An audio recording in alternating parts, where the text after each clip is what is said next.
Hi, this is Lisa, and you are listening to I Love That Movie. This podcast is for movie lovers. It's not an unbiased opinion, it's not a straightforward review, it's just a couple people talking about a movie that they love. The format is each week I have a guest, and that guest and I discuss a movie that they love, something they're obsessed with, something they connect with. We'll talk about the plot, the director, and the actors, but we'll also talk about the personal connection my guest has with that movie. So if that sounds like something you want to listen to, keep listening.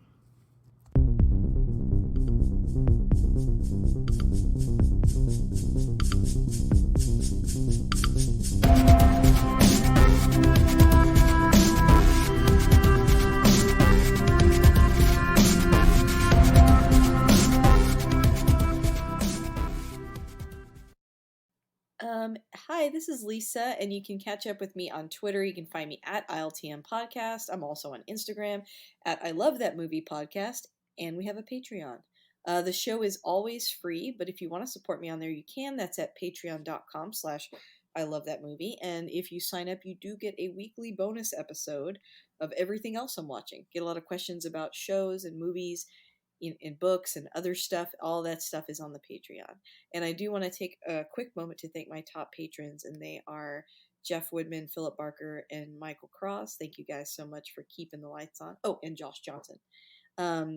And I have a returning guest today. I have Phil from The Eternal Night and The Four Nerds. Who is also a patron you just mentioned, funny enough. How you doing, Yes. Lisa? Doing well. How are you doing? I'm great. It's fun to be back in the chair talking another movie that we both really enjoy and love. 'Cause, I think we mentioned on Man of Steel, we always went back and forth about what movies to talk about immediately. And then not too long ago, I reached out immediately and asked if the film that we were talking about today had been taken, and you had said no. And I was like, okay, well, I want it. Yeah, no problem. And yes, thank you for being a patron. Also, Oh, appreciate you. 100%. Um, It's oh, go funny ahead. because I really hate cutting you off. I don't mean to be a jerk Oh about no, it, you're but good. You're good. it's just like, we've been podcasting with each other for a number of years now. And it's just, from one friend to another, I love your show. I love what you do with your show. And I just, try and support you any way I can. So Always happy to help anyway. appreciate. Yes, and right back at you. I will support you any way I can.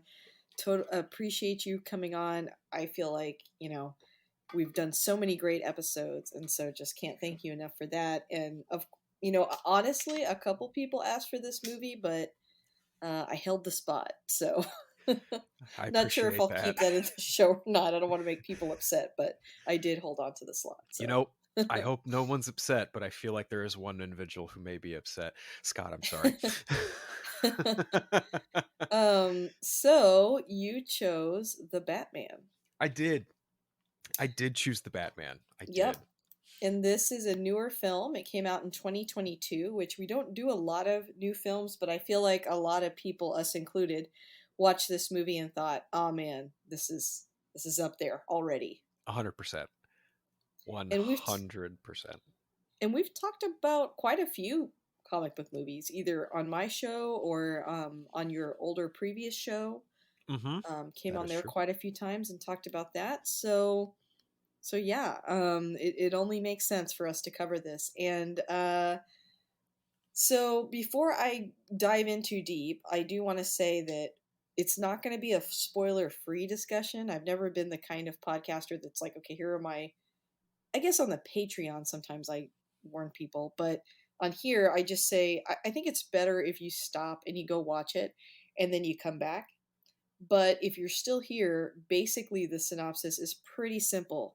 There's a sadistic serial killer that's murdering key political figures in Gotham, and Batman is forced to investigate the city's hidden corruption, and he ends up questioning his own family's involvement. Mm-hmm. That is the gist of what happens in the Batman, but there is oh so much more to cover. So, Phil, first off, obviously, I think like me, you saw this in theaters, but I mean, do you want to talk about a little bit like the anticipation leading up to the film and your initial thoughts when you saw it? It's first of all, I love superhero movies. I think that's not a question. One of the first episodes we did of your show together for was Man of Steel, and I Yep. had you on my show for Birds of Prey. I believe the Suicide Squad.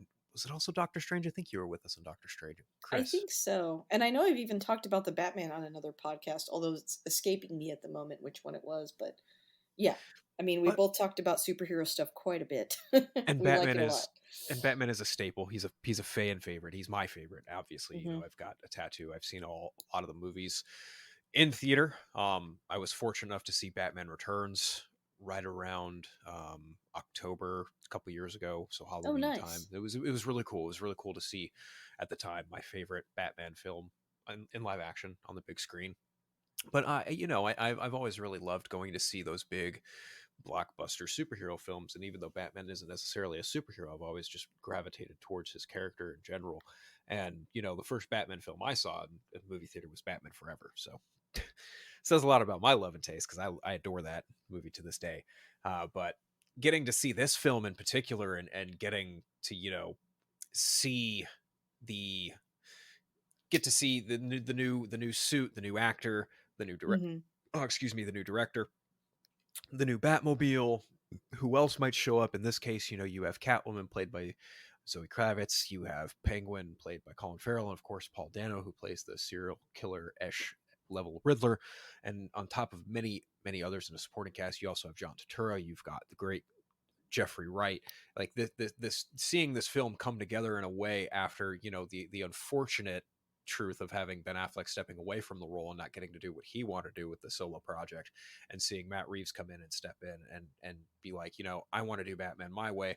And for again, we are a very positive podcast here, but just for clarification and purposes, you know, of all the things that Warner Brothers may have not done right, I feel like one of the things that they did do right was give Matt Reeves that creative freedom to be like, yeah, if you want to make a Batman movie, make your own Batman movie. You shouldn't be beholden to what we're trying to build here in our cinematic universe. If we want to do something of that level, we should get someone else to do it. But if you want to do your own film, by all means, we can wait, let you do your own movie. I think that was really respectable on their end, despite everything that might not have been so smart in regards to any other cinematic universe. But we're not here to talk about that. We're here to talk about the Batman. Anyway, I think giving Matt Reeves that full creative freedom and giving him to do what he did with this movie really just showcased what you can do in a world where superhero films and cinematic universes are the dominant topic of conversation. And I feel like if you're really going to evolve or elevate that genre in any way, you need to do something of a legitimate kind of multiverse angle to telling these stories. And I think doing a different version of Batman and having it set in a really darker Gotham where the city is more of a person of interest in this movie, but also having it feel populated by characters that you didn't necessarily get in a way that you could say that happened in the first four Burton Schumacher films, or even more specifically with Christopher Nolan's Batman movies, because that was only like one villain at a time with Batman along in it. Hmm. Who are these characters going to play? Who are these actors going to be? But with this film, we heard from the go that it was going to be a very populated movie with a lot of really iconic characters. So I think just the novelty of having this brand new Batman movie that felt like it was really embracing what made Batman so iconic after all these years, but also kind of going back to those really hard detective roots, I think really did appeal to a lot of fans who may or may not have been on that same boat for Ben Affleck's, version of Batman, who was seeing all these, supernatural elements and battling aliens and duking it out with gods and stuff. If you wanted something more, detective driven, and that's another thing, right? Like that was another pull for this film, was seeing a Batman movie that was through the lens of a detective story that hadn't been done before. So I think having that be reiterated and having it also ultimately follow through with the end product was really just ideal. I could gush about the making of this movie until the end of time, because I just distinctly remember seeing all the videos of the stunt people in Glasgow, in London, in the UK, seeing the first costume test with Giacchino's, early days of working of what would become his score. Just leading up to this movie was just an absolute joy. And even now, like looking forward to the future a little bit, like it's going to be awesome for me as a Batman fan to see not only part two get developed in the same way, but to see another Batman film, Batman Brave and the Bold, if it's even called Batman Brave and the Bold, get developed with Batman and Damian Wayne Robin, maybe even more of the Bat family to show up. It's going to be really interesting to see just how these worlds evolve. But just specifically going back to the Batman, like again, like I like leading up to the creation, filming, post production of that film, seeing the first trailer at DC Fandom, seeing the new trailer following that, and one of my favorite trailers to date is the Batman Catwoman trailer they released days after Christmas Mm-hmm. of 2021. I think that is hands down one of the best trailers I would say since they released the Flash this past Sunday at Super Bowl. I think Yeah, those two I trailers are agree. hands like it's just superb, spectacular way of selling your movie in the best way possible.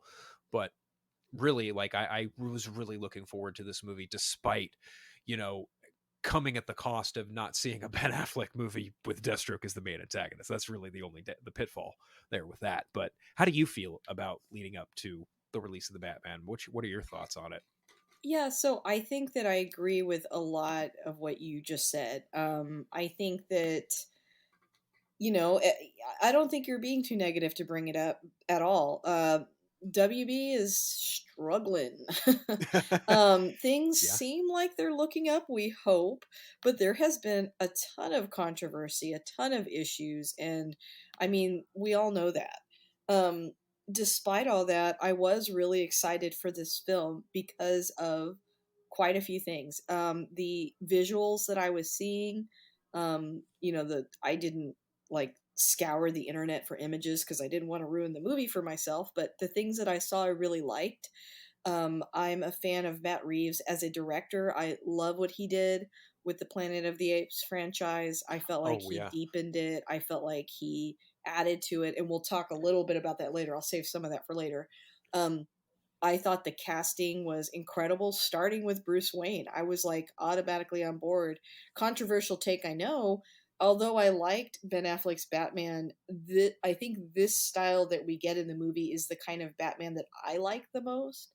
So there's, that's just like a personal preference. Batman is kind of like, I mean, he's kind of like James Bond, right? Where you can kind of have Right. a favorite take. Right. There could be many different takes on the same character, and I liked what I was seeing. I liked what I knew Pattinson could bring to that character, as well as I liked a lot of the other actors that were cast, including Colin Farrell and Jeffrey Wright and Zoe Kravitz. I mean, I just was on board. And then hearing about the influences that Matt Reeves has on this universe. Again, I don't want to say too much. We'll talk about that later, but that was another big part of it. Understandable, Um, yeah. Being Batman fans, does have a very large library of mhm. material to pull from, and I think to your point, Matt Reeves pulled from a lot of really good stories Yep. personally, but we Yeah. can talk about that later.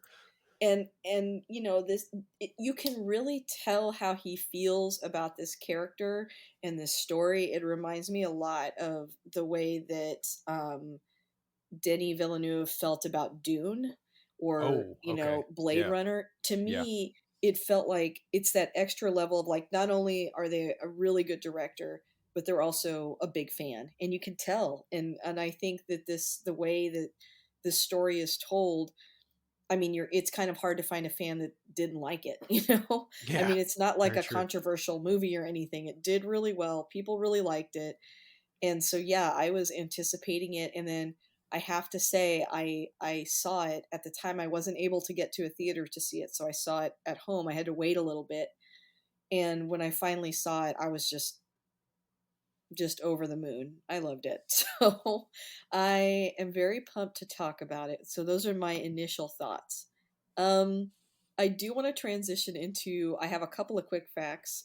I know Okay. there's probably endless facts about this movie that we could pull, but here's a couple that I really enjoyed.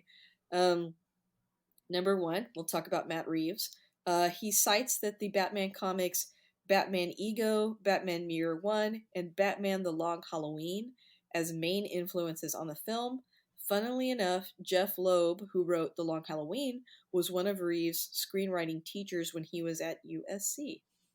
Oh, okay. I didn't know that Jeff Loeb had been a screenwriting teacher, but I did know that the influences for the film were those three books, all of which I do own. So Yeah, I think I have I two out love of the them. three.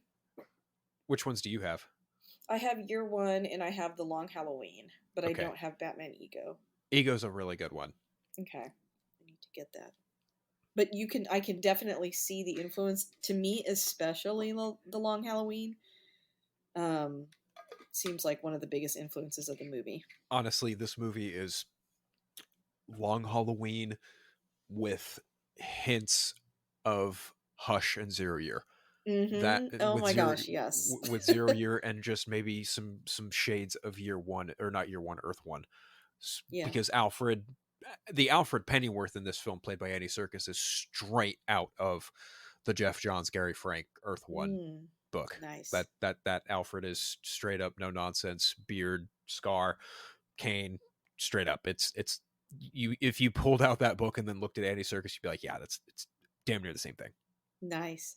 Another one I have is that at 175 minutes, this is the longest Batman film to be premiered, and it is the second longest comic book movie behind Avengers Endgame, which is 181 minutes.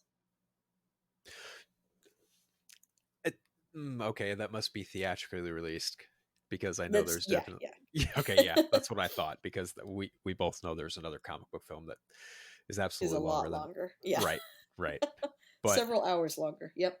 interesting. Yeah, I mean, I knew this was the longest Batman film, but yeah, that's interesting. Yeah, in a theater, Interesting. which, Yeah. like you're saying, it could have been different. But anyway.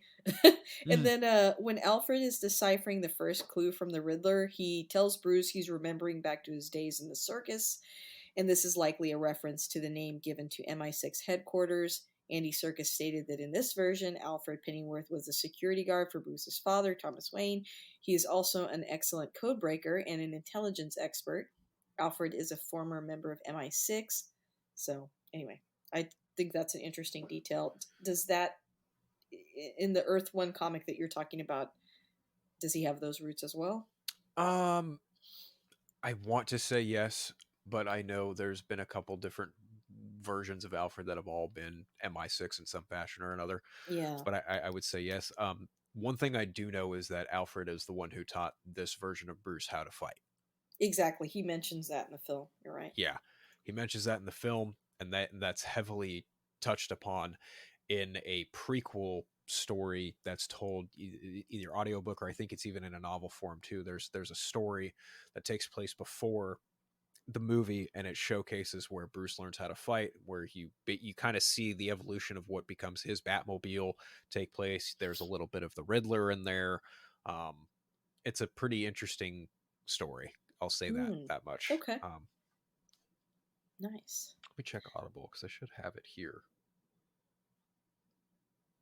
Let's see, library, and Well, I won't turn down more Batman content. here we go. It's called Before the Batman, an original movie novel by Random Oh, okay. House, and it's an audio book. I have it as an audio book, and it's Oh, narrated by okay. Will Dameron. So, Oh, nice. yep. Okay.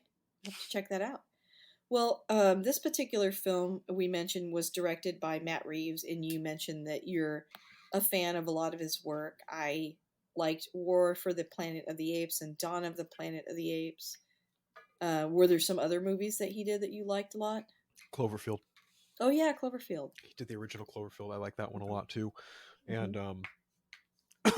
And before the news came out that James Gunn was going to be developing a Batman that has a Batman family, um, Cloverfield was the largest reason I had that Matt Reeves could theoretically step into the more fantastical ways of Batman's mythology, and also Mm. even to a much more realistic extent, even mentioning Dawn and War of the Planet of the Apes. I mean, this Mm-hmm. is a guy who's absolutely not afraid to use motion capture or CGI, and Right. I think hopefully he can. I feel like hopefully both James Gunn and Matt Reeves can just get like a healthy balance of Batman's villains be used for both sides, but I would imagine that there's not going to be too much crossover. I'm sure Yeah. Matt Reeves has his ideas for what villains he wants to use, and I would certainly hope that means that it at the end of the day, James Gunn might have final say because he is the DC Studios head, but it would just be it's going to be interesting to see how and what villains get used where in regards to which universe. But considering the reality that Matt Reeves' Batman takes place in, I'm a little bit more inclined to think now that the characters we will see live action villains that might come are going to be a little bit more grounded too. So does that kind of Hmm. already kind of leave out like Mr. Freeze, Poison Ivy? I wouldn't say no, but I don't know. That's just the fun of Yeah. it, right? Like, could they both use these characters at the same time and do two completely different versions? It's a possibility. Yeah, and this script was written by Matt Reeves and Peter Craig, who wrote Top Gun Maverick, The Hmm. Hunger Games Mockingjay Part 1 and 2. So they kind of wrote this together, which again, I think goes back to like me saying how involved he is. You know, he's not just directing it, but also helping to write the script. And I remember when we first got images and leaks about this movie. And do you remember that people complained that there were too many villains? I do. I do And remember it's that. funny to think about now because of the way that they're woven into the story is done so well. I think when you mentioned Hush earlier, it does kind of remind me of that because of how many characters they're able to pull in. But I mean, we've got most of the Rogues Gallery here. We've got, you know, the Riddler, Penguin, Catwoman, and a little bit of the Joker. It's pretty incredible the way he was able to put all those characters in here. And the funnier thing is like if when he was writing the movie and he was at a display for the 1966 show, he was kind of telling us what characters he's going to put in this movie. Yes, I remember that And image. and I was just Yes. like, this is so brilliant. Like it's I love it. I love the movie. I love that he did that. And I love that the movie is reminiscent of that in a way that he used these characters in a way that felt real to the Yeah.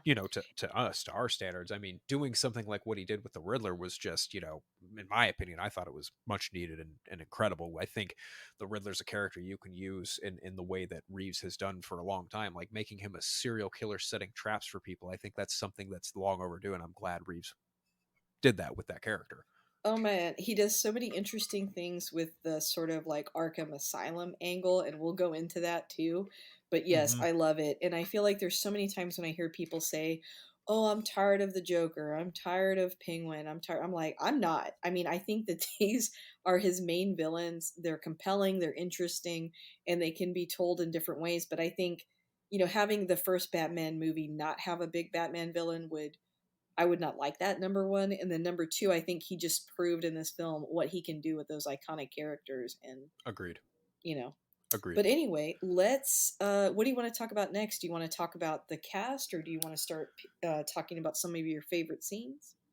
I mean, just to kind of touch back on Reeves a little bit, I think the Oh, yeah. ability, the cast that he pulled together for this was just really well done. Like, Hmm. everyone had this really epic part to play. Like to your point, bringing in Catwoman as being like kind of an ally to Batman, but also being on her own story path, and then having a version of the Penguin that's absolutely much more like no knock to Danny DeVito. I love what Danny DeVito did with the character, but having Yeah. a Penguin that is so much the gangster, so much the crime boss, or at least he's on his way to becoming that crime boss that we're going to see. So much so that Colin Farrell's getting a spin-off show, I a know. a Weird, Penguin right? show, right? Yeah, Like, that's still happening, which is kind of surprising to me. But I mean, Colin Farrell is a great actor. I think the spin on Oz is one of my favorites. In recent history. I think rivaling, I can't remember if it was, I don't think it was the Arkham games. I think it was the Telltale series had an Oz that's like British and a gangster, which I kind of like that too. I almost thought they were going to do that with Colin. Um, but I like going back to like the gangster stuff for Batman. I yeah, am very partial to when they lean into like the organized crime and sort of more detective take on Batman. So I'm freaking loving this, and I completely agree with you. The whole cast is astounding. It reminds me a lot again of like when Dune came out, and I saw the cast, and yeah. I thought, wow, this is going to be a big movie. It's going to be well told, and they're getting top tier talent to tell it. And that's how I felt with this cast. We've talked about Colin Farrell a little bit. Zoe Kravitz, honestly, I'm just going to say it, bold statement, but probably my favorite, really hard to say this, One of my favorite, I say one of now, I'm Yeah. taking it back a little bit. Such a brilliant take on Catwoman as a character, extremely refreshing, but still true to the main character. I think, I mean, for me, it rivals what Michelle Pfeiffer did. I just love what is done with this character in this movie, and we'll definitely dive into why. But Zoe Kravitz is a big part of that. Jeffrey Wright as Gordon to me is like inspired casting. I think he's perfect for that role. Absolutely adore his work in oh man, why can't Westworld. Westworld. He's so great in that show. He's just awesome. And so when they said he was going to be Gordon, I was like, yes, yes. And then Paul Dano as the Riddler, like, can someone pinch me? Like, did they get like read my mind? Like, it was just incredible when I found out he was going to be the Riddler. I was like, that is beautiful casting because I love Paul Dano. I've thought he was an incredible actor since I saw him in There Will Be Blood. As Eli, he does Unhinged like no one else can. He's also great in the movie, well, in a lot of movies, Little Miss Sunshine. He was in Well, to Prisoners. I was Oh, just go gonna ahead. say that Prisoners. Yeah. Which I feel like Reeves must have seen that and thought, yeah, that's my Riddler right there. Even though it's a very different performance, but there's just something similar about it. And then you've got Andy Serkis as Alfred. Like, are you kidding me? We get Andy Serkis as Alfred. Like, that's incredible. And then John Turturro as Carmine, who is having a little bit of a resurgence lately. He does great work in Severance.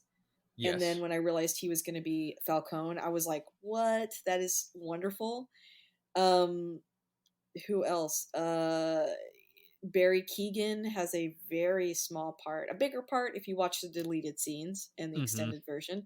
Mm-hmm. We'll talk about that a little bit later. But yeah, I mean, just to me, such a brilliant cast. And, the cast, the writing, I don't know, just sets a great tone. And then I barely talked about Robert Pattinson, but I said before, and I'll say it again, he is perfect casting for Bruce Wayne. I loved him in Good Time, and actually, he's been in a ton of good movies. And I'm so glad that we're finally over the vampire stuff. A part that he wasn't that thrilled to play either. So I'm glad that True. he's moved on from that stigma. True. True. Very true.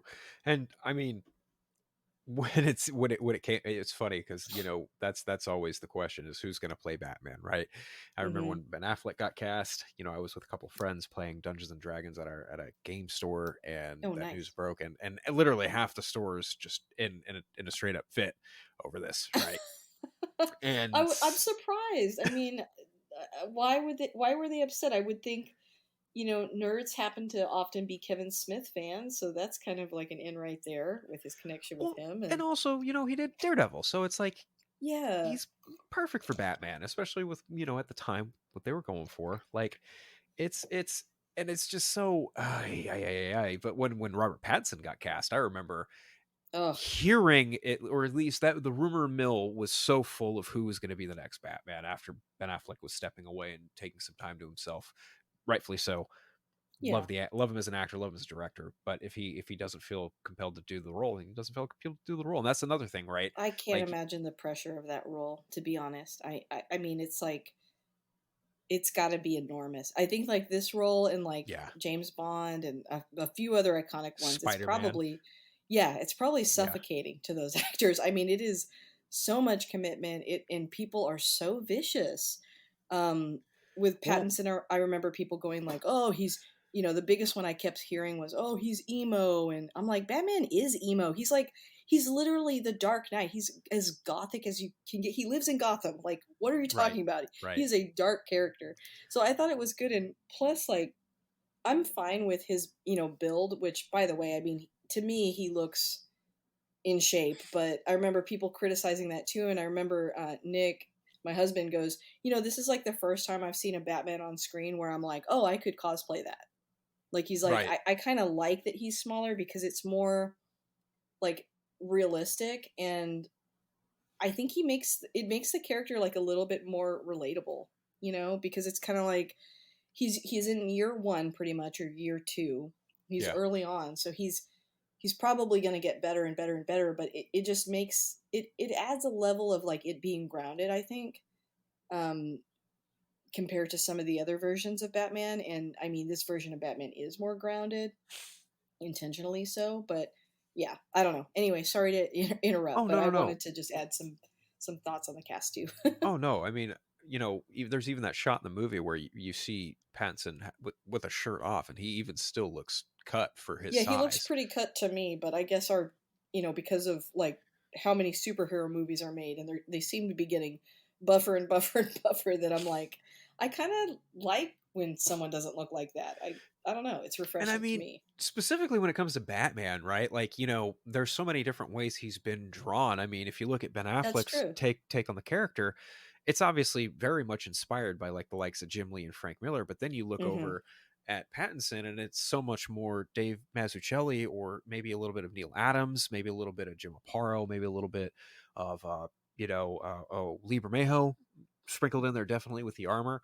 It's so different, but it's just like, yeah, it's Batman, because that character's just been done so many different ways over the years. I mean, to even touch back on getting actors just getting vicious responses, look at Val Kilmer and George Oh Clooney, for gosh, crying out loud, right? I Like, know, like huge stars that yeah, have tons of great movies under their belt, and even they are not immune.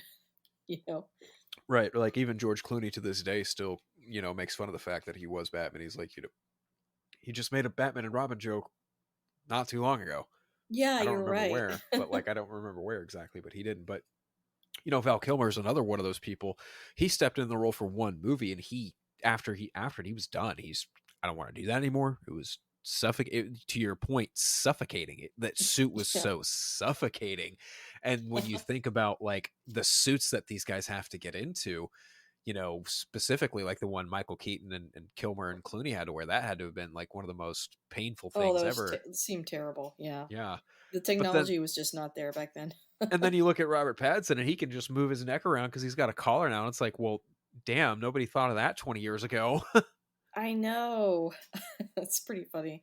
But we could probably get a lot of feedback from Colin about how comfortable he was in this movie. But Oh gosh, I read somewhere it takes like something 4+ hours for him to get the makeup done. yeah, did you read that thing where like he went to Starbucks in his penguin I and that did. like no one recognized him, but everyone was giving him weird looks? Yeah, yeah, I that love was that. funny. Same, same. Um okay, well do you want to talk a little bit about like the plot and like some of the scenes? Oh sure, yeah, we can do Okay, that. let's do that. Where do you want to start? I watched this movie this morning as I was, kind of setting my stuff back up for my computer and my streaming, and even just after the many times I've watched this movie, it's just so refreshing to me. I'm just going to come out and say it. Like, this is my favorite solo Batman film. And for a long time, that mantle was held by Batman Returns. But Hmm. now to get a movie that is just so entrenched in Batman's mythology is just so rewarding as a fan. I mean, this from the go, like, this movie is dark. Gotham City is a character in this film. Yes. And you open up from a very point of view story, right? Like, at first you get the Riddler spying on the mayor, and then that dovetails into our introduction to Batman and to Matt Reeves' point. Like, I'm going to paraphrase him here, but like, this is a straight up Batman movie. For everything Robert Pattinson does as Batman, you hardly get a little bit of it as Bruce Wayne, and I think that is something a lot of people weren't expecting, and something they're not used to. And I even Oh, think that good point. to an extent, it's an acceptable criticism, because you have to have that healthy balance of Batman and Bruce Wayne. But I think the point of this movie was to showcase the fact that Bruce Wayne wasn't really in a headspace to really focus on Bruce Wayne. He was so zero focused on being Batman that it needed to be kind of a wake up call for him. So much so by the end of the film that everything is in an indirect response to his actions, because had he not been that mantle of vengeance, the Riddler would not have been inspired to do what he did and then leave Gotham in the shambles that he does by the end of the movie. So then that in turn leads Pattinson's Batman to be, like, I need to be better than that. I need to be a symbol of hope. I need to be a better I need to be a better icon. I can't be vengeance anymore. I need to be better than that. I need to be Batman.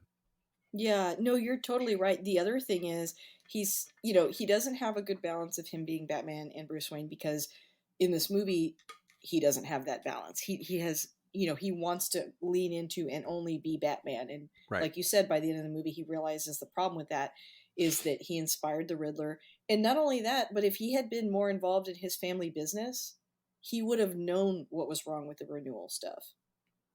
Like, he let that happen in some ways. Like, if he had been more involved, he could have uncovered corruption himself, but he didn't because he was so True. focused on being Batman. Very true. You talked about Gotham as a character.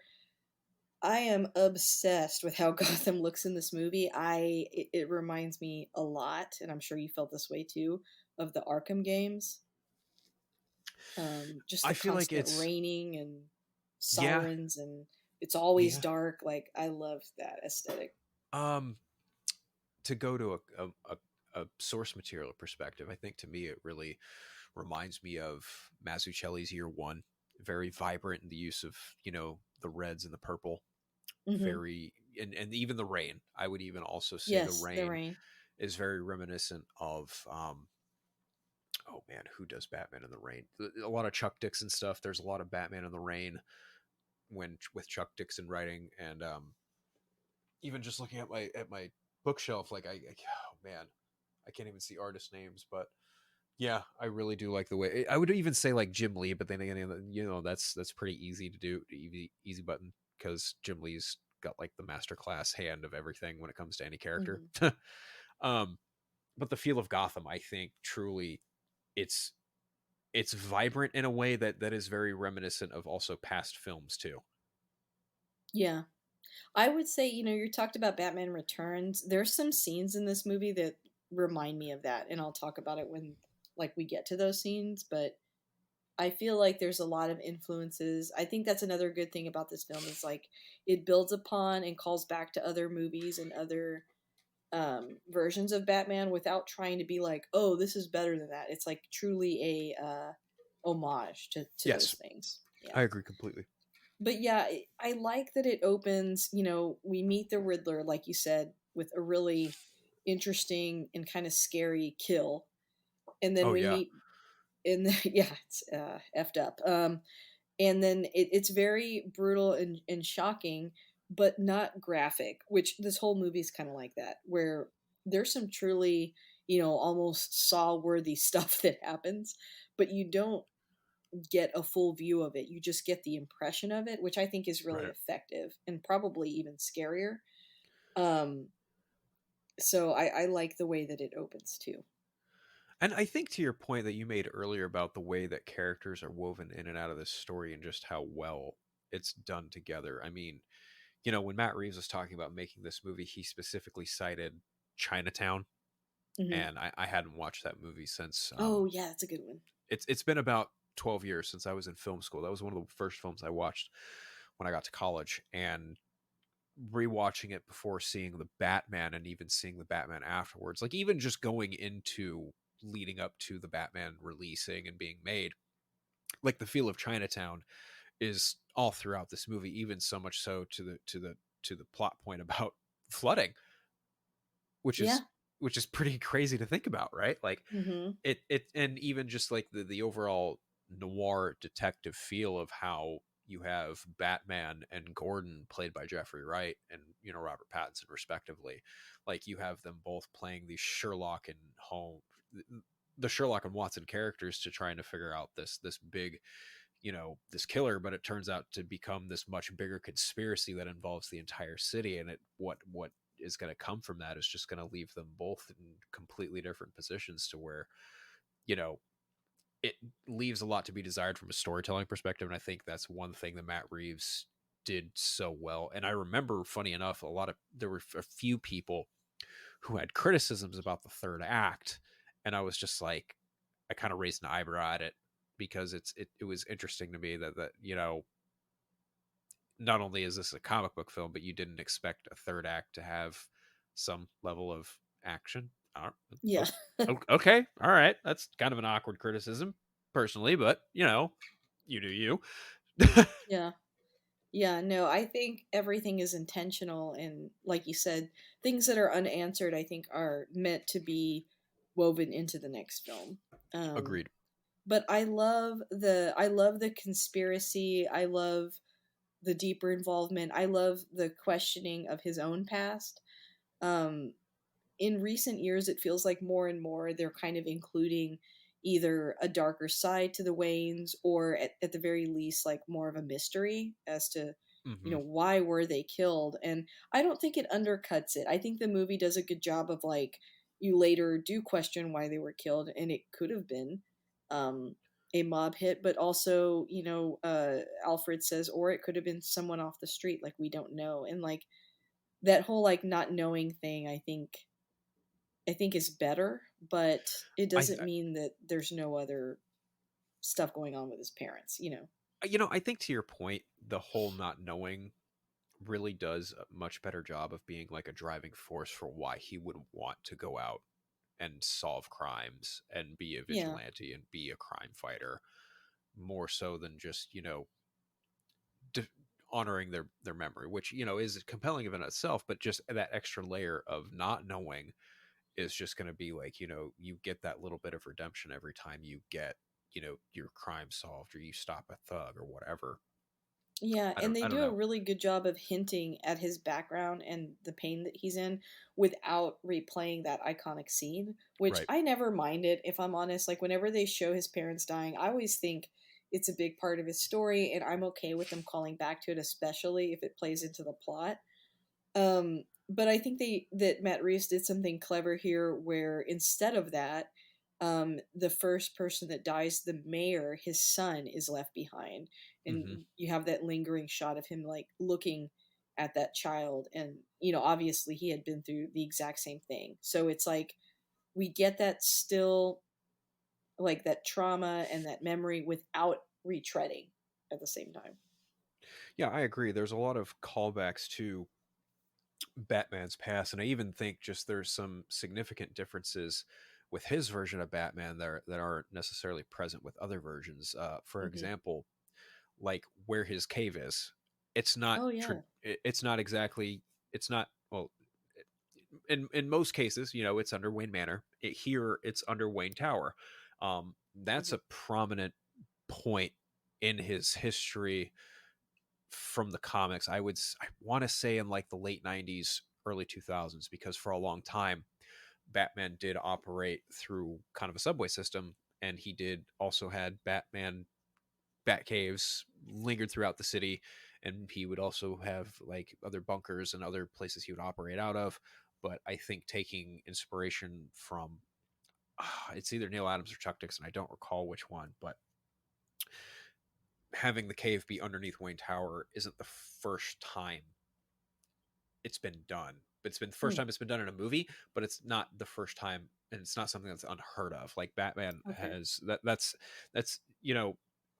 in this movie, like Pattinson says, I can't be everywhere at once, but I think there's an opportunity to explore how he could be everywhere at once. But at the same time, given the way that this film ends, I think that given that his cave is underneath a subway system underneath Wayne Tower, and the film ends with it being flooded, I can only imagine that maybe his cave could be somewhere else in a sequel. I don't know, Yeah. Oh, but interesting. Yeah. right, like that, and that's just the thing about this version of Batman, and the way that it's positioned, and the way things are set up, and the way that by the end of the movie you're left wondering what could happen to the elements that you are familiar with. And Hmm. even like certain other characters that we meet, like Villarreal is now president, wow, not president, mayor of Gotham City, but they're left without a Hmm. DA. Batman mythology would call for a DA to come in, and that would be Harvey most Dent. cases Harvey Dent, right? But here we get Gil Yeah. Colson played by Peter Stellengard. It's not Starsguard. Starsguard, I think. Starsguard, right? And Hmm. he's given a pretty interesting performance as the DA here, but in the way Yeah. he's tied into the overall plot. He sounded like what's that actor? Malkovich to me. Like the way he Mm, talks. John Malkovich. Yeah. Um yeah, he has a really interesting part to play in this one.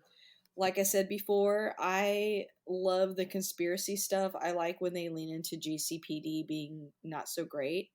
Kind of Agree. reminds Yeah. me of the GC. GCPD comics that are really good. Um, Oh, yeah. and so I like that aspect of this film. Batman at one point says to Gordon, "You're a good cop." So like this version of Batman, like a lot of versions of the comics, works with the cops. He works with the police department. He tries to do things the right way, but he acknowledges that there's a lot of corruption within the city at all levels, and this Gotham is no different from that. So there's a lot of corruption within the city, and that leads into the bigger overarching theme of it as well. I also think there's just enough characters there on the GCPC side of things to be interesting too. I mean, you've got Yeah. Officer Martinez, you've got the you know Commissioner Savage, who later becomes a victim of the Riddler. Hmm. Which, to your point, when it comes to just showcasing graphic but not really showing it, more of a show and tell kind of way, is what happens with his trap and how it's like kind of a maze that Yeah. rats follow and eventually eat his face. It's insane to think about, but again, you don't see it happen, but you see the after effect later on in the film when Batman and Gordon are interrogating the Penguin, and it's just like, Hmm. ooh, man, show don't tell. But the GCPD being not all the way good, I think is also makes for an interesting point that hasn't been done on film either. But it is a lot like Chinatown. It is, So yes. yeah. Um, what's another good scene we should talk about? We talked about the beginning, but Oh, um, there's a there's a lot. handful of scenes. Oh my gosh, Hmm. this. Hmm. I mean, I think one of my favorites is like the whole thumb drive bit where Batman and Gordon are checking out the garage of the mayor's cars. I like that. That was I good. did like I think hands down one of the best moments in the film is Batman using a legitimate metal bat to take out goons in the Iceberg Yeah, Lounge. That was great. that was great. I like even just the first scene where it was played a lot in the trailer, but where Batman enters the crime scene and the way that the cops are Mm-hmm. looking at him. And I remember watching the trailer and like whispering to my husband, I'm like, they're looking at Batman, like they're shocked and they're all staring at him. And that POV I think is so effective and so good. Well, I, even I his just assessment yeah. of that crime sequence is Hmm. like almost straight out of an Arkham game, or even just out Hmm. of a detective comic where he's analyzing a crime scene. It's straight up every Batman detective fan's dream come true. Hmm. Yeah, I like leaning more into that, leaning into the detective side of him. Hmm. Like those great comics that are referenced by Matt Reeves as inspiration. That's a lot of what they had in common was like true detective type stories. And the Riddler is so well used in this movie. I really like his motivation. I feel like a lot of times in some of the really good works that I've read that I like with the Riddler, I think the one weakness in some of them is his motivation because usually it's just like he's nuts, like the end.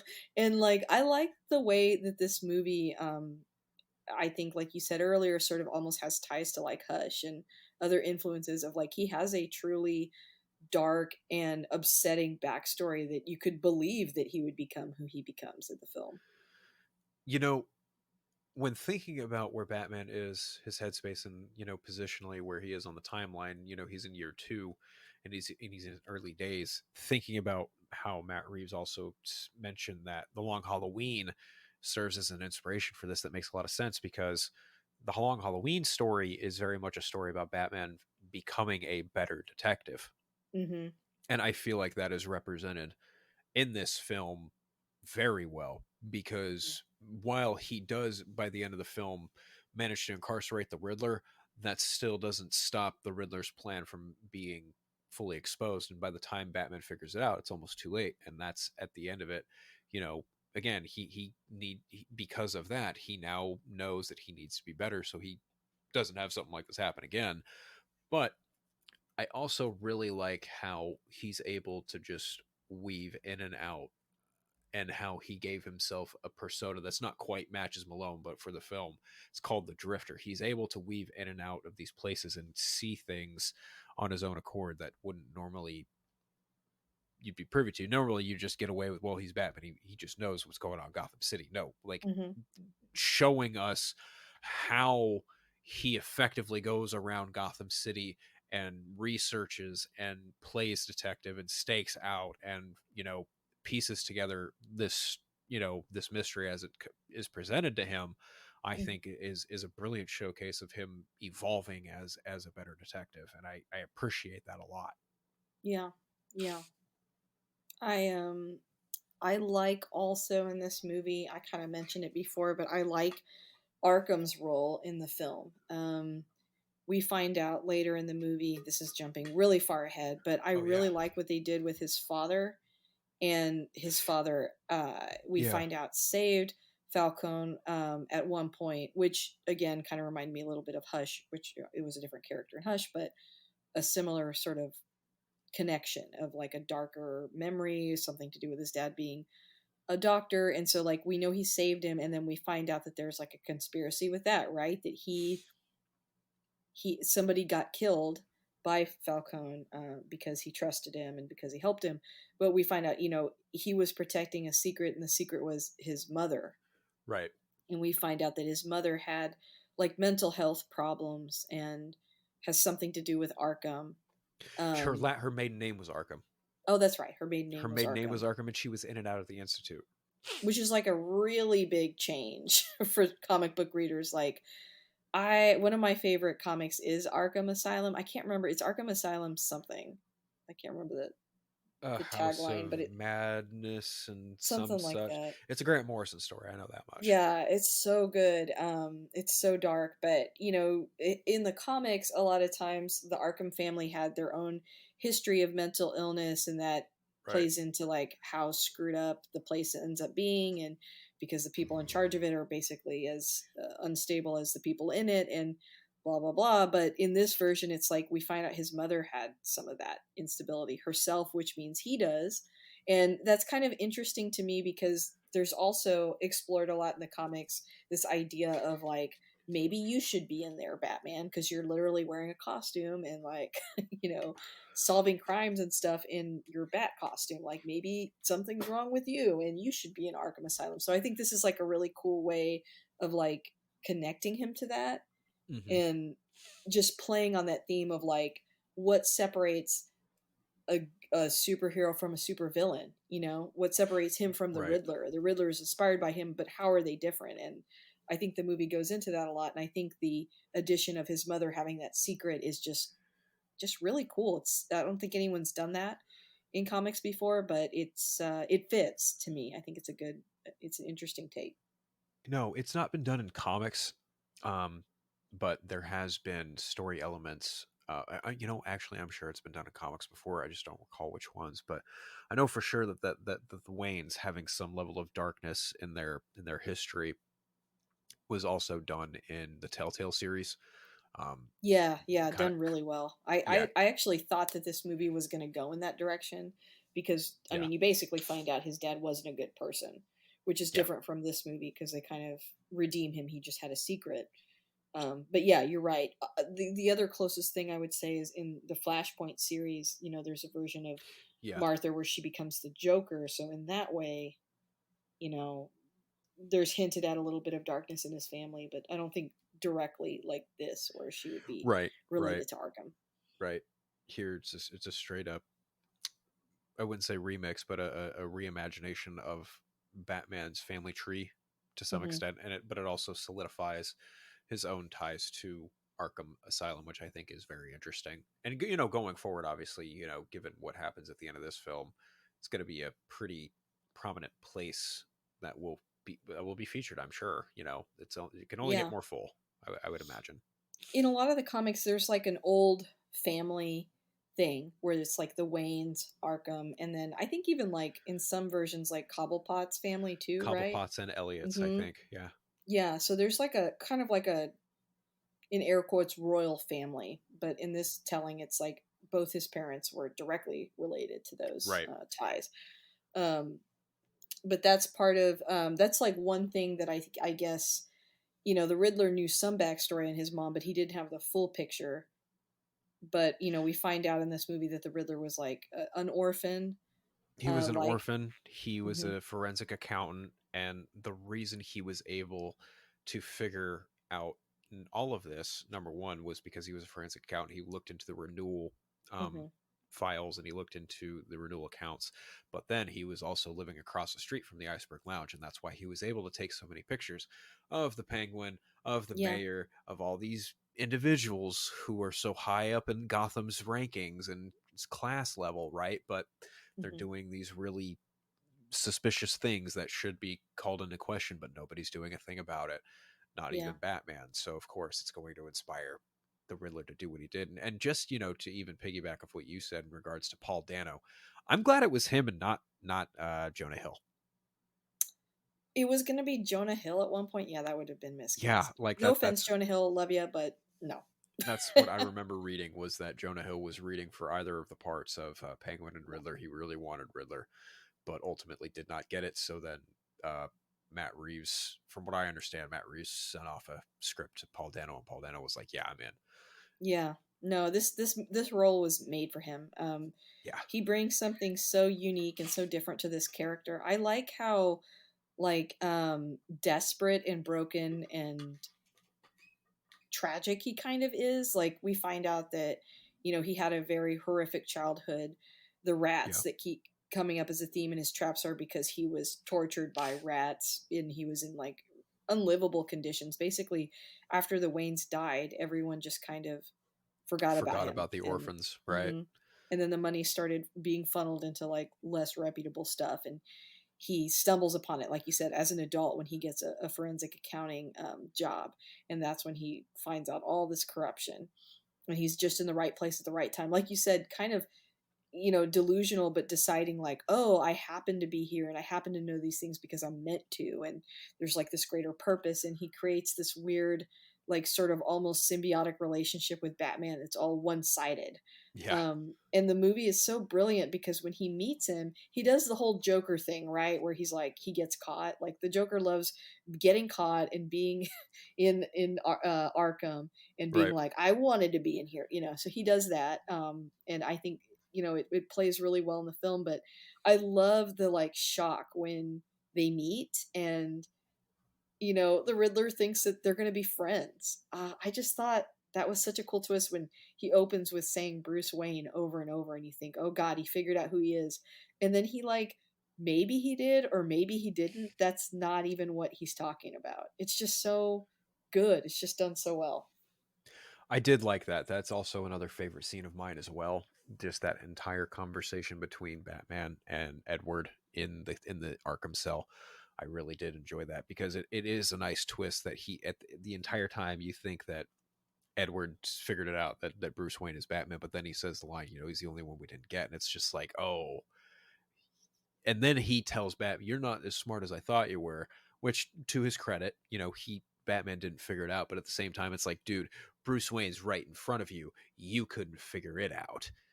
I So almost feel like I was thinking about this last night. I was like, does he really not know? Or is it like, remember later he says, people are so obsessed with what's under the mask, but that's not who you really are. You are when you wear the mask. So it's like, true. in a way, like maybe he didn't know. Or other theory was that clashes so much with his theory and his obsession with Batman and his like love that he's cultivated for him, that maybe that should have been obvious to him, but he like could not accept that, like maybe Like, he kind of knew, but he wouldn't look into it because that couldn't would be accept the obvious upsetting. choice. Yeah. Yeah, yeah, true.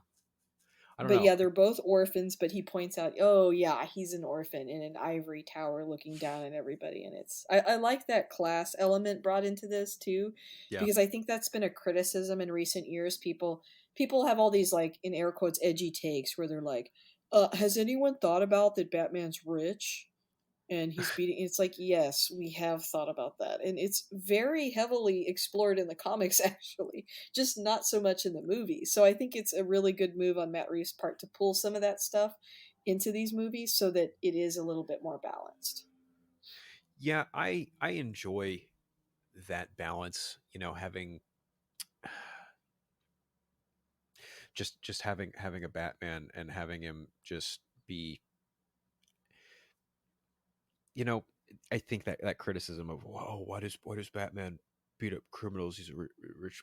I think having the class separation being brought up in a film like this absolutely is something that should have, not necessarily should have happened, but I'm glad it happened now, Hmm. because it really does kind of shine a light on something that, it's even kind of addressed in the film. Bella Yeah. Real talks to Bruce and she's like, you've been ignoring my calls. Your family's been so entrenched in philanthropy for the city, but as far as I can tell, you're not doing anything. But all the while, at night, he's dressing up like a vigilante, beating up criminals, and you know, figuring out this Riddler mystery as well. So Yeah. it is interesting to see the class being brought up in multiple ways, and even so much so where, Catwoman, Selena, she's even like kind of siding with the Riddler at one point because, she's sick and tired of all these crazy rich people just always being in control of the city, i.e., case in point, Falcone. Hmm. So, Yeah, and I think like it's really interesting that I think this version of Batman is kind of like, well, yeah, a bunch of rich, awful people run the city, and I am a rich person, so I'm one of the few people that could actually do something about it because I have the means and I have the resources. So right, it's like, what if one of those people was good and could help? So I feel like the film does and the universe does a good job of being like him being like rich doesn't make him a good person. It's like he's the one good person out of a sea of people that are bad. right, So, and then the other thing is, I love what they did with Catwoman because they gave the two of them such similar backstories, right? We find out that like her mother died and her father is Falcone, which I think is another really interesting twist. I think a good idea. Um, but like she has this vengeance in her where she wants to kill him, and then Batman stops her and is explaining why, but only he or very few people can understand the kind of pain she's in. He truly gets it because he wanted to do that. He hmm, wanted to find his parents' killer and make them pay. So like he can truly empathize with her, and I feel like that addition to her character makes her so much more interesting than just like a burglar. Like I true, feel yeah, like it just adds another layer to her and makes her as badass and formidable as I think she is in like Batman Returns, and as I think she was in the old 60s show. Like she's supposed to be a big part of his life and a big part of the rogues gallery, but she's always like almost always a little bit complicated, not a yeah, straight villain. And I yeah. think in this one they share so much commonality that makes her very compelling. And I mean, you could almost say like you understand her line of thinking more than Batman's, right? Where she's like, I'm gonna get out of here. Which I know she'll be back, but she's like, this city's terrible, I'm leaving, I'm moving on. And her desire for vengeance and all that, like it's very relatable. Like in some ways she's more relatable than he is. I agree, and I think that really does boil down to Zoe Kravitz's portrayal of the character too. Like the performance she put in was just astronomical on so many Mhm. levels. Like she really made that version her own, and I think having her be this, you know, I almost agree. Like, having you can almost really see more so where she's coming from, because she's even more personally affected by Mhm. the actions of, Falcone, whom you come to find out by the end of the film is really the crux of all the corruption in Gotham City, which is very much a year one ish pull, if I'm Yeah, not yeah, he mistaken. runs the town. The mob runs Gotham Right, basically. right. And that is such So, a cool, fun thing to put in these Batman movies. So and yes, then love it. even taking it further, doing the relationship between Selena and Falcone, having her be his daughter, is something that's in Long Halloween. Oh yeah, that's right. So Forgot about that. really I taking need to taking to reread that. oh, It's it's been too so long. good. It's so good. I love the animated movie too. the two Yeah, I parter. thought That the animated movie was good. it was. It was I really didn't fun. really like what they changed, but it's fine. That's understandable. That's completely understandable. But But I liked it nonetheless. It was done yeah, well. yeah. I think just on the whole point of just making Selena a daughter of Falcone was just a nice little touch and a nice callback to the source material again. You Hmm. know, if you wanted to look at Batman films and which ones really do closely resemble the source material, I think the crown would arguably probably go to this film. Hmm. Truthfully, I think Yeah, this I film, think so too. like I think this one probably honors the source material the best, or not even the best, but most faithfully in respect towards the other films that did. I still think that The Dark Knight is the best movie Sure. Yeah. because Christopher Nolan is an incredible director. But as far as, like you said, honoring the source material and being a good movie, I think this one is the better Batman movie. I I can agree to that. Yeah. Because I mean, Um, yeah, there's specifically with the Dark Knight, I don't think there's ever going to be a performance like Heath Ledger ever did with the Joker ever again. So yeah, yeah, very there is true. that. Although Paul Dano, though not calling back to it, it is an interesting like interpretation of the Riddler. It is. We I haven't agree. had a Riddler this good, I think, on screen. No, I don't think so. Love Jim Carrey, but Yeah, and I think since he is left alive by the end of the film, and there is that little tease with Keegan's Joker, I'd have to wonder what kind of role, if any, there is for the Riddler to play in a future part. yeah, Which is interesting always to feel think like about. the Riddler is like a very interesting villain, but the person that always has the upper hand on him and can like manipulate or use him, I feel like, is the Joker. So Hmm.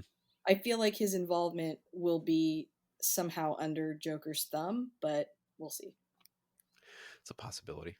Yeah, I don't But know. I like this version of, again, of the Riddler where he's like, I mean, he's just delusional, and it's scary and fun and just it's good. I really like Well, I think it. there's something to really appreciate about really just this universe and the way that the aesthetic of it all is, right? Hmm. Like, there's just something very modern and authentic and very real, but also almost not quite Blade Runner, but Yeah, maybe no, I thought that too. I thought about Blade Runner, especially with the scene with all the umbrellas and the rain. yeah, okay, yeah, Blade Runner definitely, Hmm. but like I would say something more, maybe almost Judge Dredd or just Yeah. Dredd, the 2012 Dredd. Well, especially like towards the end of the movie where things have really gone to crap. Right, exactly. I mean, it's Yeah. pretty lawless. It's like that, the next movie is going to be kind of like that, Well, almost apocalyptic with how bad the city's gotten. like Batman outright says, martial law's been enacted, so there's going to be looting, rioting, like, and I've even thought about this, like if Gotham is still flooded, he's going to have to find a different mode of transportation. His car's not going to cut it. Yeah, it's true. I think that's going to be such an interesting take on it. Yeah. Um, I really look forward to that. Hey, we haven't talked about the penguin very much, though. We should talk about the Not penguin. really, and like how much he factors into the plot and how much he gets chased around and how much Hmm. he gets talked to, and like, yeah, Colin Farrell is a very important character even though he doesn't have that much screen time by comparison Hmm. to the other characters. Yeah, he's a very interesting version of Oswald. So he's kind of like, at the point that we're meeting him, he's still climbing the ranks. He's not Falcone level yet, but he's getting there. And like you said, he's very integral to the plot, but he's not a main villain yet. No, I think he does the supporting villain role very, very well. I think Yeah. with what we saw of him, the portrayal, the tooth, the accent, just the everything Colin Farrell did with that character was just spectacular. Just absolutely just to a T. If you just want a penguin that is very much a superb gangster, then he's your guy. And the car chase scene, come on. Yeah, Wonderful. I was just gonna say, like, some of the best line delivery from Farrell as Penguin is, when he's spraying Batman down with the Uzi and Catwoman, and he goes, "Hey, vengeance, you think you can take my money?" tells Kenzie to grab the bag, and then afterwards, there's that exchange where he's mocking Gordon and Batman as, bad cop, batshit cop. Like, it's just all superb. It's just absolutely superb watching Colin Farrell play Oswald Cobblepot in this universe, because he's having a great time. And even like, going to the very first interaction that he has with Batman, like Mhm. he goes, "I wasn't rolling with him, Chief. It wasn't me." He's totally just playing it off like, "Look, I'm just a proprietor." Like Yeah. that is so Such Penguin. great gangster shit. It's great. Yeah. Yeah, it's just the Penguin. Like, it feels so true to who the Penguin is, because he's just like, "Look, yeah, there's some shady shit going on here, but if it happened, I couldn't tell you where it happened. I don't know. Did it happen Mhm. here? Yeah, maybe, but I couldn't tell you what exactly happened." That's the way I've always seen Penguin, and I think that this interpretation that Colin Farrell does is probably up there as far as one of the best. And I love that he seems like an easy target. I mean, the physicality of how he looks and his performance, but at the end of the day, he's not the big bad. I mean, he kind of says that throughout the movie, and then it's true. Like, Falcone is truly worse, and so is the Riddler. And you just get the feeling that he will definitely capitalize, though, on the state of Gotham now. You know, Oh, like 100%. now he's gonna have free reign to do whatever he wants, but he's not. I kind of like when he's not like the big bad. Although who knows? Maybe in the next movie he will be. Maybe he'll evolve Mm, too. it's a possibility. What I'm do you, not what really do you sure. think will happen in the next movie? Just Um, curious. well, as of right now, it's being dubbed Part Two. Hmm. Like I said, I think it could very well just pick up directly after where the first film ends, and Hmm. continue on with year two. I think there's a possibility that you could do a small time jump and have it be a year or two post flood, but still have that flood impact. I Hmm. still I still think it's possible, but I don't know. I think as far as villains go, you know, the cast mentioned Court of Owls on the press tour as possible follow up. Ooh, I I didn't would know love to that. see That's that. awesome. Um, Personally, whether it be here or in the DCU with James Gunn's Brave and the Bold, I would love to see a Hmm. version of Mister Freeze Oh, that would be somewhere, great. preferably here in the Batman universe. I think Mister Freeze can be done here, and I think Matt Reeves even mentioned Mister Freeze once or twice, so that gives me Mm. a little bit of hope. Um, I could see Phantasm. I could see Andrea Beaumont making an appearance. That'd be a fun one, but I don't know how familiar Reeves is with the animated stuff. Hmm. Um, I would love to see Doctor Hugo Strange. Mm. That's one villain I would love to see. Like, I would love to see Hugo Strange be the one heading Arkham Asylum and being the one to ask the question why all these villains are in here, and then deduce the idea that, oh wait, they're in here because Batman keeps bringing them in here. Why does Batman keep bringing these lunatics in here, and why doesn't Batman stay in here for a while? I think you Yeah, could have a really fun movie with Batman in Arkham Asylum locked up that would be awesome. alongside, I like, would with, love that. yeah, I think you could explore that. um I think you could also get away with doing a version of the Court of Owls and having Batman explore the tomb, the secret, you know owl nests and whatnot. Yeah. Like Oh, I that'd could be great. I could see Matt Reeves doing like a 20-minute scene of Robert Pattinson Totally. just freaking out in a maze. Like, I could see that happening. Oh, that'd be fun. What about you? Well, I mean, to me, the easy grab is that they introduced Barry Keegan's character, and to me, that's possibly leading into the second movie. Okay. Um, but I don't know for sure. I mean, that's just like an assumption. It's like they tease him. Does that mean that he's going to play a bigger part, especially with that comment about like friends at the end? You know, I would think that, again, like I mentioned earlier, since the DA in this movie gets blown up, I would think that that was an intentional story beat Mm-hmm. so he could get replaced later. Ooh. And if that were to be the case, then I would certainly hope that the DA gets replaced by none other than Harvey Dent. Yay, that would be great. Yes. Okay, sorry. I had to jump ahead just to see what you thought of that. No, no, um totally fine. are there other scenes that we haven't talked about yet Oh, that you had oh on your man. I list? mean, Your bingo card?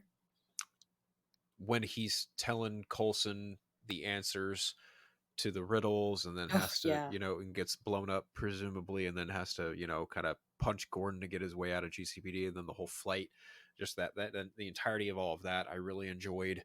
Um Oh, yeah. and I I think think I was going Robert to say I like when Colson um would rather die than then give up admit. Falcone's name. Yeah. Yeah. Yeah. That was really effective, I thought. I thought that was really interesting. Anyway, go ahead, sorry. I was just going to say I think Pattinson was the only actor of any on the short list that could have nailed what Matt Reeves was able to bring out of him in terms of having this determined detective being Mhm. brought into these just scenarios that he hasn't seen before, like seeing the rat trap, figuring out the puzzles, and then having to figure out, like, having to help Gil Coulson through these series of riddles, and then having to just get so close to the answer that he's looking for, only to have the person who might have the answer be like, no, I'd rather die. Yeah. It's a learning experience for him, because it's now at that point Batman was is keen of, if I need to get information, then I need to be effective about it. I can't Mhm. just, obviously there was a timer and other things that prevented him from really getting the information, but this was a point where he, it was a learning thing for him. I Yeah. would say. Another big learning thing I think is what happens to Alfred in this movie. Mm-hmm. I When agreed. he gets becomes a target of one of the Riddler's bombs that was meant for him. Right. But Alfred ends up in the hospital, and there's a really powerful scene between. Although I was kind of mad at Bruce when he wakes up. The Oh, second Alfred wakes up, he's like, "You lied to me." I'm like, this man just got blown up. Give him yeah, some and he's pause, okay? and he's just But super irritated at the fact that Alfred just flat out lied to him, and he's just like, "You lied to yeah, me, Alfred." and he's like, okay, well, anyway. But I think that's also part of like his character. I mean, obviously, Batman has always struggled with his feelings Yes. in expressing them in a healthy way. So I think that was part of that. But, um, you know, where he says he thought he would never be that afraid again, because but that's like his ultimate fear. It's not him dying, which I felt like I wanted to ask you this too. This comes up a couple of times in this scene. He says, "I'm not afraid to die, but I'm afraid of losing someone I care about." Do you feel like him saying that because he says it then, and then at the end of the movie, Catwoman says to him, like, this is going to kill you? I feel like this trilogy ends in Batman's death somehow. That's my theory. I Well, just feel like that was mentioned a couple of times to set the stage for something. I think you're on the right track, honestly. I mean, that's something we haven't seen in a Batman film before. I mean, sure, people can make the argument about The Dark Knight Rises. I don't really care. Like, Bruce Wayne's alive at the end of that movie. There's really no question about that. But I think, yeah, it's possible that there is a trilogy here that Matt Reeves is setting up, to where Batman sacrifices himself to save Gotham City. I think that's a very Yeah, and I strong feel like it's possibility. it's a smart move on Matt Reeves' part, because if you don't want someone to mess with your universe and you don't Yeah, want them to keep making more and more, what you kill Batman so that they can't. true, And true. I feel like it would end cap it in a way that's satisfying, where people would be like, okay, like I don't think it would be controversial for him to do that. And I like this scene also where he has all those clues in the aftermath of the blown up office or blown up area that Alfred was in, where Yeah, he's like writing like "No More Lies," "Sins of the Father," all that stuff. Man, I just love that scene. Just you makes know, him seem so obsessed and so gone, and just it's just great. yeah. I mean, there are a lot of scenes I really do love. I mean, even the intro of him walking through the city streets as it's raining, as he's in the drifter outfit, or looking down at the blood stain left by the carpet tucker tool from the Riddler. Like, Oh yeah. there are really just a lot of really good shots and good scenes in this film, and I don't necessarily have a bad thing to say about any of them, and I feel like I say that about a lot of films that I love, but But I mean, that's that's because you love them. exactly right, right. So How about the gunfire? The way that they use darkness in the movie, especially in like the fight scenes, I like that scene where I guess they're in like the tunnels or whatever, and they're all trying to shoot at Batman with those yeah, semi-automatics, and the way that like the light from the gunfire and the the choreography of the fighting, it's really good. I like that scene a lot. I agree. And even to just elevate that scene a little more is like throughout the rest of this movie, but in that scene specifically, you get a really high beat of Giacchino's score where it goes dun dun dun dun Yeah, dun, and it's such a beating great along. Yeah, score. it's great, and like you get that same feeling throughout the rest of the movie. Hmm. Like I feel like Giacchino's score. I, I'm sorry, Junkie. I'm sorry, Hans Zimmer. I'm sorry, Danny Elfman, but like when I hear Batman, like when I hear like the animated series theme, or when I hear like Elfman's theme, and then I listen to Giacchino's theme, I really feel like Giacchino's like he's got it. Like that's Hmm. that's the Batman theme. Oh, and okay, the scene at the end of the movie where they're in the Gotham Square Garden and all that water's coming in, and Batman's fighting on the scaffolding with Catwoman. That part reminded me a lot of like the animated series. I felt Oh like in yeah, the animated series there was always like fighting on some kind of scaffolding all the time. I yes. was like, what a great callback to that. Well, there's an episode with the Scarecrow and Robin. I think it's Fear of Victory. It's almost like that. It was almost like that Yeah, fight a little bit. and also when Catwoman is having that confrontation with her father, the very last confrontation, totally reminded me of Batman Returns. Oh yeah, Like Catwoman in her boss's office. yeah. Like I don't know, just I love the way he did that. Like a lot of it's like very subtle, but it's there. Like you can still see it. Yeah, there's definitely homages to other prior Batman iterations. I would say. I mean, like we were talking about earlier, I feel like Matt Reeves really did take a lot from everyone else who's worked on Batman before, Hmm. and really just kind of done his own thing with it Yeah, for the better. I mean, even his action is almost reminiscent of some of the stuff that Zack Snyder and Ben Affleck and Camp did with when they were agreed, working on the agreed. character. Hmm. Which felt very much inspired by the Arkham games. And like Yeah. whenever I keep going back to those games, but I remember like the first time we turned one on and I was like watching the intro and moving around. I was like, man, why don't they do movies like this? And like now I'm glad that they are doing that. Yeah.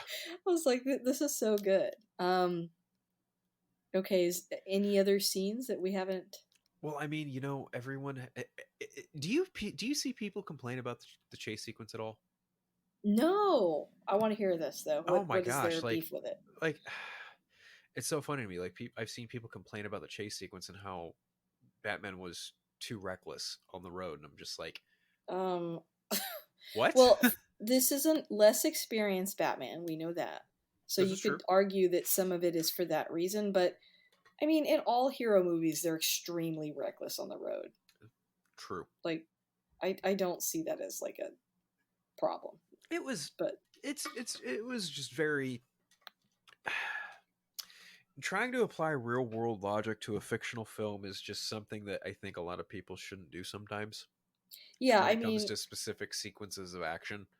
right. Like we talked about how we feel like this movie is more grounded than some Batman films, but at the end of the day, it is a superhero film. Right. So you've gotta know that going in. And I feel like it just ruins it if you're looking for stuff like that. Right. And I mean, it just feels very nitpicky to be like, "Oh, if the penguin was in that bad of an accident, there's no way he'd survive." And I'm just like, "Well, Well, how do you duh. Like well, I mean, sure, yeah, but like does that really matter?" I mean, I feel like the point of these characters sometimes is that they do like survive kind of impossible things. I mean, it is Right. Right. fantasy at the end of the day. Like, yeah. Yeah, and I look at that sequence, and Reeves talked about how they built the majority of that sequence in, you know, a virtual computer before they went out and shot it on the outside. And Mm. I was like, wow, that looks really incredible for Mm-hmm. being shot the way that it was. Yeah. Like, even so much so to have the camera at the very tail end of the Batmobile to where you see the Batmobile swerve. Mm-hmm. Like, I just really love the technical aspects of how this film came together. Yeah. No, I completely agree. There's so many great scenes, like Oh God, also yeah. like the little gang that's fighting. You know, the way they establish in the beginning of the movie that like they don't know where Batman is, the bad guys don't, and that's part of the fear. He can't be everywhere at once, but his presence is felt throughout the city, and that, you know, the second they see that signal light up the sky, bad guys are automatically more afraid. And I liked the sequence with like the gang kids, I guess. Hmm. And they're kind of like initiating someone into their gang, and he's got half the makeup on, almost like he's half in, half out. You can Yeah, that tell he really kid's is struggling with what he's yeah, gonna do. yeah. That kid is Tim Drake in Titans, the Titans TV show. That's Yeah, right. yeah, that's right. Yeah, And yeah. I He, like the way, I yeah, like that. go ahead. I did like that introduction where he gives one of them a beat down and then the rest of them a beat down. They recognize he's vengeance. Yeah, but the one kid is just kind of he's struggling with what he's being told to do. I did Hmm. like that. And then he runs away, and you kind of get the feeling like, you know, maybe that was his wake up call. And I just like the visual of like it covering half his face, like he's conflicted. Like I don't know, just a lot of nice little touches. Um, Oh yeah, the way the 100%. cards from the Riddler look very much feel like Long Halloween, Mm-hmm. Mm-hmm. stuff like that. Just a lot of nice little touches.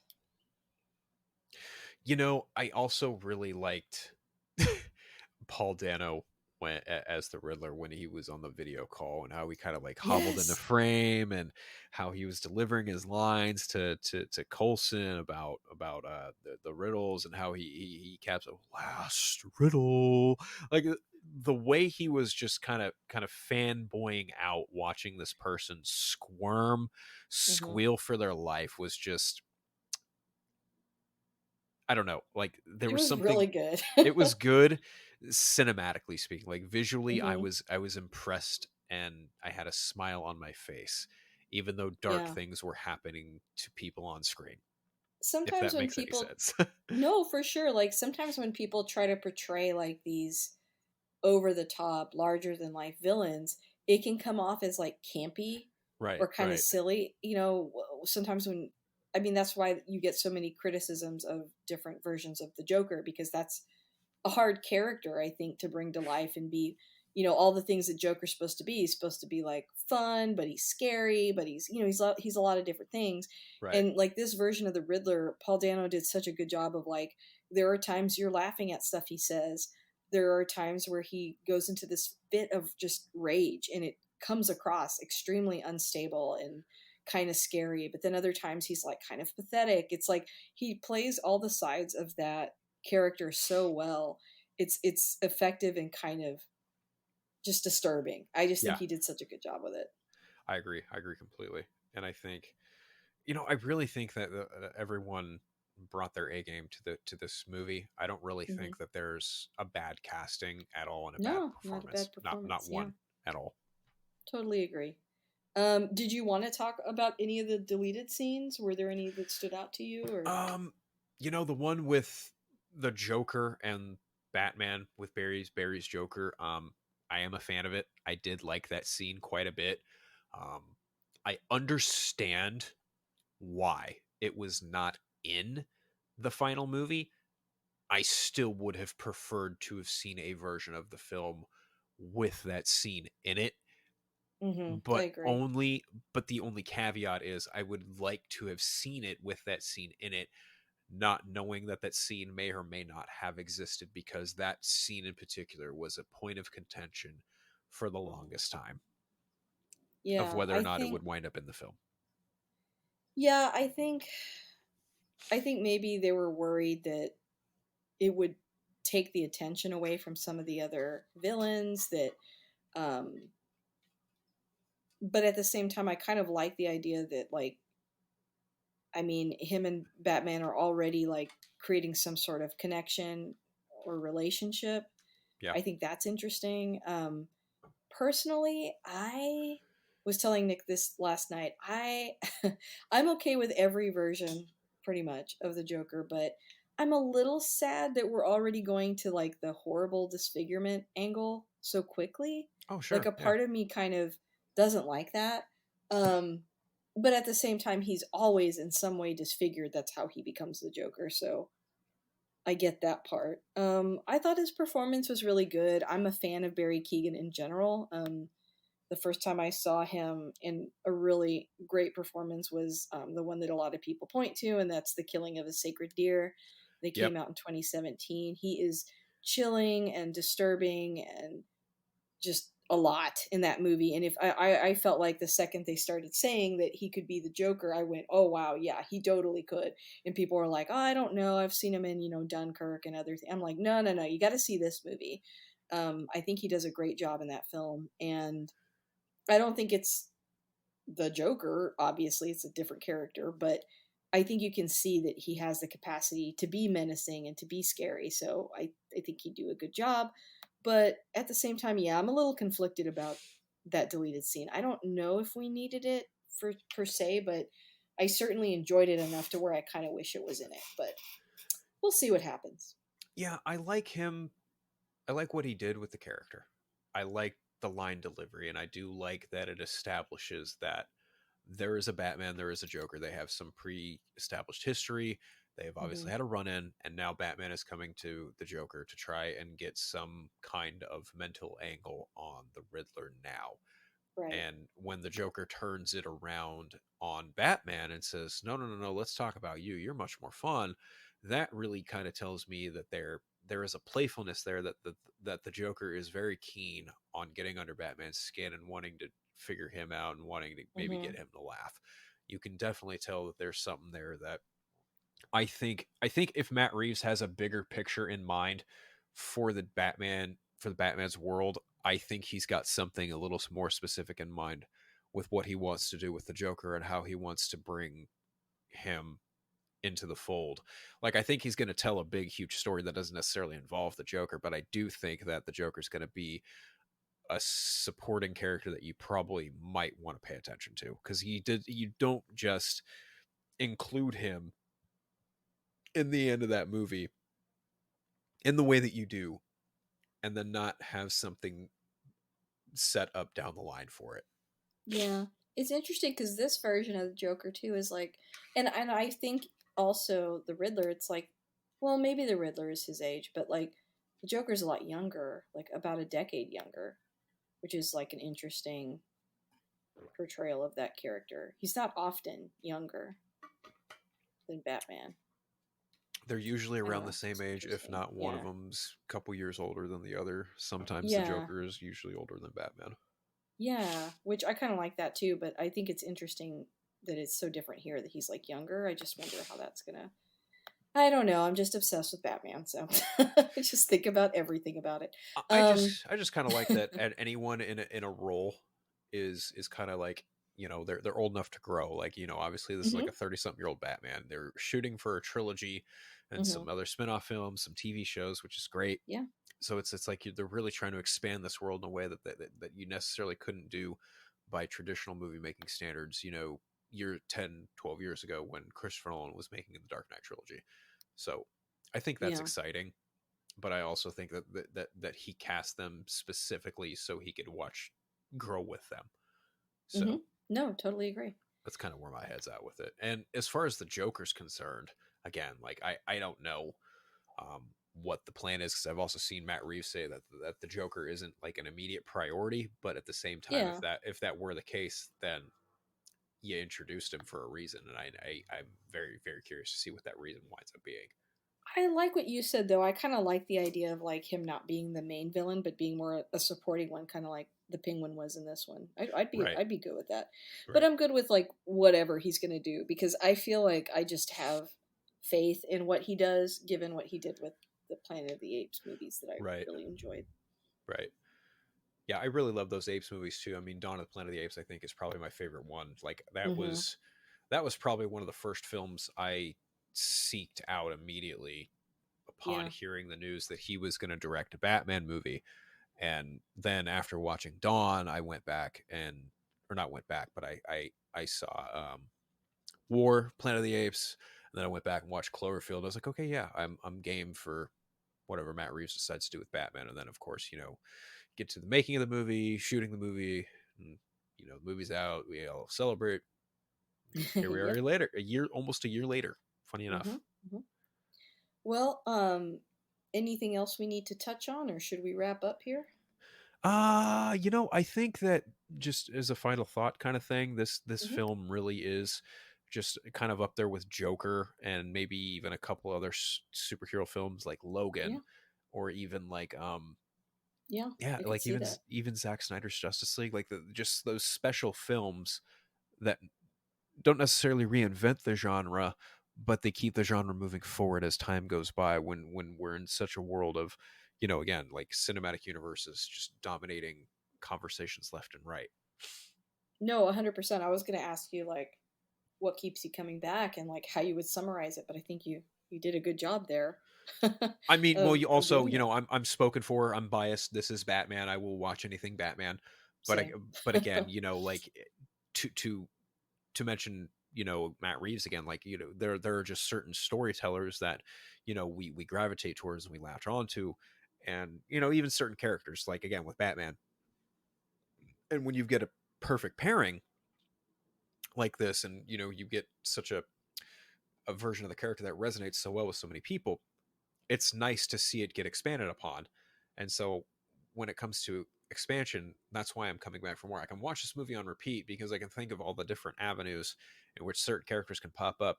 But at the same time, I'm also reserving judgment for and if when those characters show up, in what way Matt Reeves wishes to interpret them. Because, creative integrity and freedom and all that. Yeah, no, I agree with you, and I feel like we've talked about it the whole time that we've been talking about this, but the look of the film, the direction that it went in, the leaning into detectives, leaning into that noir stuff, leaning into the Batman basically from the comics and from the Yeah. games, like fan favorite versions of this character. I think is what Matt Reeves was able to bring to the screen, and that's why I could watch this movie basically on repeat. I mean, we talked about movies like Blade Runner. That's another movie that I can watch like over and over, and this kind of has shades of that in it. And Yeah, so yeah, I absolutely. love it. And that's how I would pitch it too. I'd be like, this version of Batman is the one that I feel like fans are really into. Like, I mean, this movie has all those elements that a lot of Batman fans crave seeing on the big screen. So, like, You if you know, want to know why we're so into this character, I feel like this movie's a good way in. I feel like if Batman, the character, if you have a bar for that character and that bar is, say, set with standards set at the animated series, hmm I would say that the Batman is about as close to those standards as you're going to get today in 2023. 100%. Totally agree. Well, Phil, this was amazing. Thank you again for coming on, and thank you for picking this movie to chat about. As always, it's a blast getting to chat with you about any movie whatsoever, be it Cape and Cowl or not or otherwise. But yeah, I'm glad I got to talk about the Batman. Again, I apologize to anyone who might have wanted to talk about it. Really sorry. I know. I'm sorry, y'all. It's hard to. We could talk about it again. Give it a year, and we'll talk about it again. I can't get tired of this movie. So, Absolutely. but where can people find you? Well, if you all want to follow me on any social media platform, Twitter, Vero, Instagram, at Unfiltered, UNPHILTEREDDD. And as Lisa mentioned earlier at the beginning of the show, you can listen to my other show, The Eternal Night, which is a Batman podcast, funny enough, on Podbean, Spotify, Apple Podcasts, and iHeartRadio. Great. You can also find me on the Four Nerds on YouTube every Thursday most of the time. But yep, that's pretty much it. And I'm on Twitter more than not. That's the platform I'm probably on the most, but not too much. I mean, just scroll through on my breaks and stuff. That's about Yeah. it. Awesome. Well, thanks for coming on, and we'll chat again soon. Yeah, again, thank you for having me on. It's always a blast getting to listen to your shows.